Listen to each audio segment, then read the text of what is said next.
আসসালামু আলাইকুম সুপ্রিয় শিক্ষার্থী বন্ধুরা, তালুকদার একাডেমির পক্ষ থেকে তোমাদেরকে সকলকে স্বাগত। তোমরা জানো আমাদের চ্যানেলে অ্যাসাইনমেন্টের যে প্রশ্নগুলো এবং প্রশ্নের অ্যান্সারগুলো দেওয়া হয়, তারই ধারাবাহিকতায় আজকে আমরা তৃতীয় সপ্তাহের যে প্রশ্নগুলোর অ্যান্সার সেগুলো আজকে দেখব। তো তোমার ভিডিওর কভার পেজ অলরেডি দেখে নিয়েছো তোমাদের কোন ক্লাসের এবং কোন বিষয়ের যে অ্যান্সারগুলো আমরা দেখব। তো চলো আমরা সেই অ্যান্সারগুলো দেখে নিব। তার আগে বলে রাখি, যারা আমাদের চ্যানেলটি এখন সাবস্ক্রাইব করেনি তারা অবশ্যই চ্যানেলটি সাবস্ক্রাইব করে দিবে। যারা অলরেডি সাবস্ক্রাইব করছো তাদেরকে অসংখ্য ধন্যবাদ। এবং তোমরা জানো যে আমাদের চ্যানেল থেকে তোমাদের সুবিধা অ্যাসাইনমেন্ট করার সুবিধার্থে স্কুল হেল্পলাইন বিডি নামে একটি অ্যাপস পাবলিশ করা হয়েছে প্লে স্টোরে। তোমরা প্লে স্টোরে গিয়ে স্কুল হেল্পলাইন বিডি লিখে সার্চ দিলে যে অ্যাপসটি আসবে সেই অ্যাপসটি তোমরা ডাউনলোড করে নেবে। এছাড়াও যদি সেটা খুঁজে না পাও তাহলে ভিডিও ডেসক্রিপশন বক্সে অ্যাপসের লিঙ্ক দেওয়া থাকবে, সেখান থেকে তোমরা ডাউনলোড করে নিতে পারো। আর তোমাদের অ্যান্সারগুলো খুঁজে পাওয়ার সুবিধার্থে আমরা কিন্তু প্লেলিস্ট করে দিয়েছি। ক্লাস 6, ক্লাস 7, ক্লাস 8, ক্লাস 9 নামে প্লেলিস্ট আছে। তোমরা যেই ক্লাসের হয়ে থাকো সেই ক্লাসে তোমরা প্লেলিস্টে ক্লিক করলে অ্যান্সারগুলো পেয়ে যাবে। আরেকটা কথা বলে রাখি, আমাদের ফেসবুক গ্রুপ এবং ফেসবুক পেজে তোমরা জয়েন হয়ে থাকতে পারো। সকল প্রকার আপডেট আমরা আমাদের ফেসবুক পেজ এবং ফেসবুক গ্রুপে দিয়ে থাকি। তোমরা তালুকদার একাডেমি লিখলেই ফেসবুকে তোমরা আমাদের সাথে জয়েন হতে পারবে। তো চলো আমরা তোমাদের অ্যান্সারগুলো দেখার জন্য ভিডিও কম্পিউটার স্ক্রিনে চলে যাই। সপ্তম শ্রেণীর সুপ্রিয় শিক্ষার্থী বন্ধুরা, তোমাদের তৃতীয় সপ্তাহে কৃষি শিক্ষা বিষয়ক যে প্রশ্নগুলো সেগুলোর অ্যান্সার আমরা দেখব। সেটি তোমাদের তৃতীয় সপ্তাহটি প্রথম অ্যাসাইনমেন্ট কৃষি শিক্ষার জন্য। সপ্তম শ্রেণীতে কৃষি শিক্ষা এই বিষয়টির শিরোনাম তোমরা লিখবে কৃষি ও আমাদের সংস্কৃতি, কৃষি প্রযুক্তি ও কৃষি উপকরণ। আমি আবার বলছি, সপ্তম শ্রেণীর কৃষি শিক্ষার এই বিষয়টির শিরোনাম লিখবে কৃষি ও আমাদের সংস্কৃতি, কৃষি প্রযুক্তি ও কৃষি উপকরণ। এটা হচ্ছে তোমাদের শিরোনাম নেম। এবার আমরা অ্যান্সারে চলে আসি। এক প্রশ্ন হচ্ছে, বাংলাদেশের মানুষকে মাছে ভাতে বাঙালি বলা হয় কেন? উত্তর হচ্ছে, মাছে ভাতে বাঙালি কথাটি প্রকৃত অর্থে সঠিক। মাছ ও ভাতের সঙ্গে বাঙালির সম্পর্ক বহুকালের। আদিকাল থেকেই মাছ খেত বাঙালি। মাছের সঙ্গে ভাতের সম্পর্ক নিবিড় হওয়ার কারণটি হলো বাঙালির মুখ্য খাদ্য ভাত এবং দৈনন্দিন খাদ্য তালিকায় পছন্দের পদ মাছ।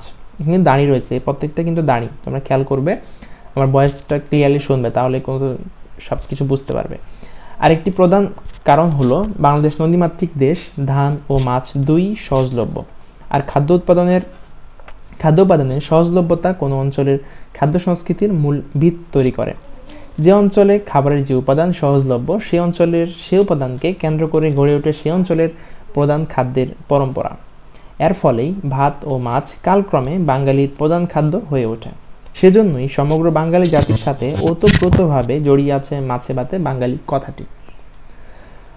একের খ প্রশ্ন হচ্ছে, একটি সমাজ গঠন করতে কৃষি কিভাবে ভূমিকা পালন করে? সমাজ গঠনে কৃষি প্রভাব অত্যন্ত গুরুত্বপূর্ণ। কৃষিকাজের মূল চালক হলো কৃষক। কৃষক মাঠে ফসল ফলায়, মাঠ থেকে ফসল সংগ্রহ করে বাড়ি নিয়ে আসে। পরবর্তীতে বাড়িতে আনা ফসল যত্ন করে সংরক্ষণ করে রাখা হয়। তাছাড়া পুরুষের পাশাপাশি বাড়ির মহিলারা হাঁস মুরগি পালন করে। এভাবেই মানুষের মাঝে শ্রম বিভাজন হয়, এতে করে একটা ঐক্যবদ্ধতা গড়ে ওঠে। প্রথমে যদিও ওই ঐক্যবদ্ধতা পরিবারের মধ্যে সীমাবদ্ধ থাকে, পরবর্তীতে তা সামাজিক ঐক্য হয়ে দাঁড়ায়। এই সামাজিক ঐক্যবদ্ধতাই সমাজ গঠনে গুরুত্বপূর্ণ ভূমিকা পালন করে। সভ্যতার গোড়ার দিকে মানুষ যখন গুহায় বসবাস করা শুরু করলো এবং পরবর্তীতে গুহা ছেড়ে মাটি ও কাঠের ঘরবাড়ি তৈরি করে বসবাস শুরু করলো, ঠিক তখন থেকেই বেশ কিছু পরিবারের বসত বাড়ি মিলে গ্রামের পত্তন হয়। মানুষ তার বুদ্ধি এবং শ্রম দিয়ে কৃষিকে করেছে উন্নত থেকে উন্নতর। ফলে পরিধি বেড়েছে, কৃষিক্ষেত্রের বেড়েছে উৎপাদন, সেই সাথে সাথে মানুষের আস্থা ও মূল্যবোধ প্রতিষ্ঠিত হয়েছে। এভাবে একটি সমাজ গঠনে কৃষি গুরুত্বপূর্ণ ভূমিকা পালন করে। আশা করি তোমরা বুঝতে পেরেছো। পরবর্তীতে যে প্রশ্নটি, তার আগে বলে রাখি, তোমরা যারা ভিডিওটি দেখছো তোমরা জানো যে আমাদের তালুকদার একাডেমি চ্যানেলে তোমাদের সপ্তম শ্রেণীর সকল বিষয়ের অ্যান্সারগুলো দেওয়া আছে। প্রথম অ্যাসাইনমেন্ট থেকে শুরু করে একবারে তৃতীয় সপ্তাহের যে অ্যাসাইনমেন্টগুলো, সবগুলো অ্যাসাইনমেন্টের প্রশ্ন দেওয়া আছে। ক্লাস 7-এর যে প্লেলিস্ট, তোমরা চ্যানেলে ক্লিক করে প্লেলিস্ট সেকশনে গেলে ক্লাস 7-এর প্লেলিস্ট পেয়ে যাবে, সেখানে তোমরা অ্যান্সারগুলো পেয়ে যাবে। আর যদি প্লেলিস্ট খুঁজে পেতে অসুবিধা হয় তাহলে আমরা তোমাদের জন্য অ্যাপস তৈরি করেছি, স্কুল হেল্পলাইন বিডি। তোমরা সেই অ্যাপসটি প্লে স্টোর থেকে ডাউনলোড করে নিবে। অ্যাপসের লিঙ্ক ভিডিও ডিসক্রিপশন বক্সে দেওয়া আছে। এছাড়াও তোমরা প্লে স্টোরে গিয়ে সেই অ্যাপসটি ডাউনলোড করে নিতে পারো। অ্যাপসটিতে তোমরা 7-এর যে অ্যান্সারগুলো সেখানে ক্লিক করলে তোমরা ইউটিউবের যে প্লেলিস্ট সেটা পেয়ে যাবা। ভিডিওটির আমাদের চ্যানেলটি সাবস্ক্রাইব করার পর অবশ্যই নোটিফিকেশন বাটনটা অন করে দিবে, যাতে পরবর্তী ভিডিও ছাড়ার সাথে সাথে তোমার কাছে চলে যায়। আর অ্যাসাইনমেন্ট বিষয়ে কোনো প্রশ্ন বা সহযোগিতার প্রয়োজন যদি হয়, তাহলে জাহিদুল ইসলাম তালুকদার জাহিদ ক্রিয়েশন যে ফেসবুক পেজটি রয়েছে সেখানে তোমরা মেসেজ করতে পারো। এছাড়াও তালুকদার একাডেমির ফেসবুক পেজ, বিভিন্ন ফেসবুক গ্রুপ রয়েছে, তোমরা সেখানে জয়েন করে নিতে পারো। ভিডিও ডিসক্রিপশন বক্সে সেগুলো লিঙ্ক দেওয়া থাকবে। আচ্ছা, তার পরবর্তীতে আমরা গ নম্বর প্রশ্নে চলে যাই। এখানে কিভাবে সেচের পানি অপচয় হয়, প্রথম প্রশ্ন গয়ের, সেটা হচ্ছে যেভাবে সেচের পানি অপচয় হয়। পানি সেচ কৃষিকাজের একটি গুরুত্বপূর্ণ অংশ। এটির ঘাটতি হলে ফসল উৎপাদন সম্ভব নয়, কিন্তু সেচে পানি অপচয় হয়। বিভিন্নভাবে সেচে পানি অপচয় হতে পারে, যেমন বাষ্পীভবন, পানির অভিস্রাবণ, পানি চুয়ানো। 3টি পদ্ধতিতে সেচে পানি অপচয় হতে পারে।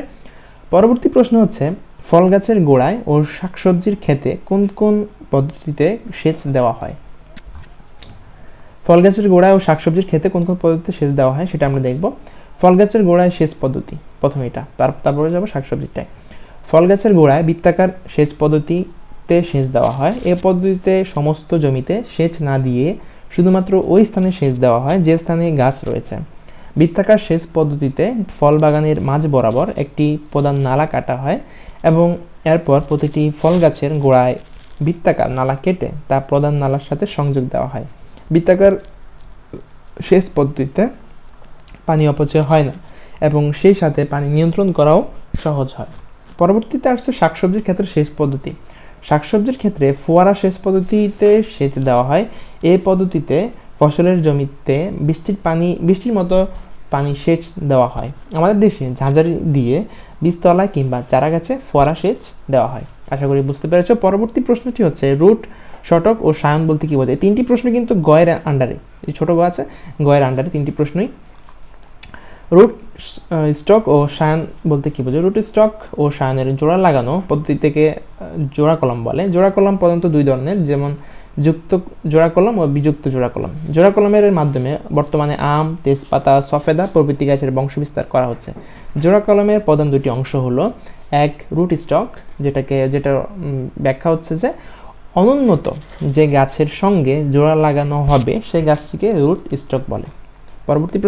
পরবর্তীতে হচ্ছে সায়ন, যে অঙ্গে উন্নত জাতের গাছের স্টকের সঙ্গে লাগানো হবে তাকে বলা হয় সায়ন।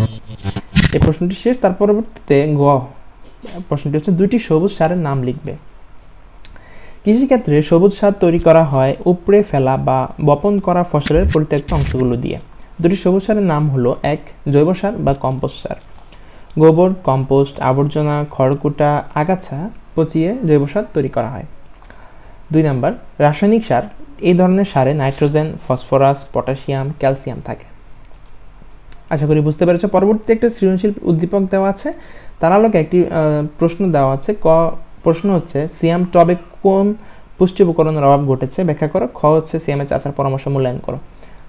আচ্ছা, ক প্রশ্নের উত্তর আমরা এখন দেখব। সিয়ামের টবে মরিচ গাছগুলো আয়রন বা লৌহ পুষ্টির অভাব ঘটেছে, কারণ গাছে আয়রন বা লৌহ পুষ্টির অভাব হলে কচি পাতার সবুজ রং বিবর্ণ হয়ে যায় এবং পরে সমগ্র পাতায় ছড়িয়ে পড়ে।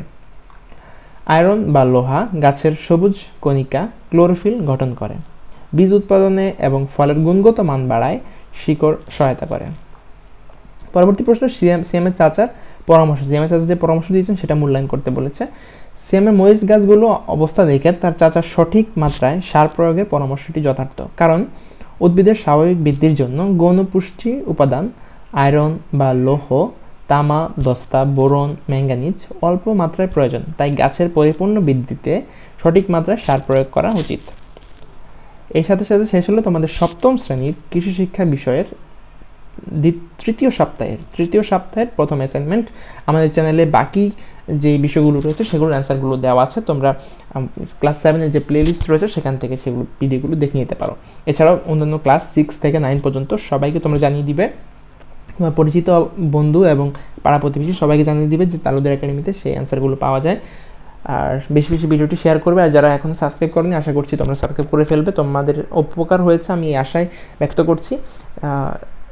এবং কে কোন জেলা এবং কে কোন স্কুল থেকে ভিডিওটি দেখছো সেটি ভিডিওর কমেন্ট বক্সে আমাদেরকে জানিয়ে দিবে। আর যে কোনো সমস্যায় অবশ্যই আমার ফেসবুক পেজে আমাকে নক দিতে পারো।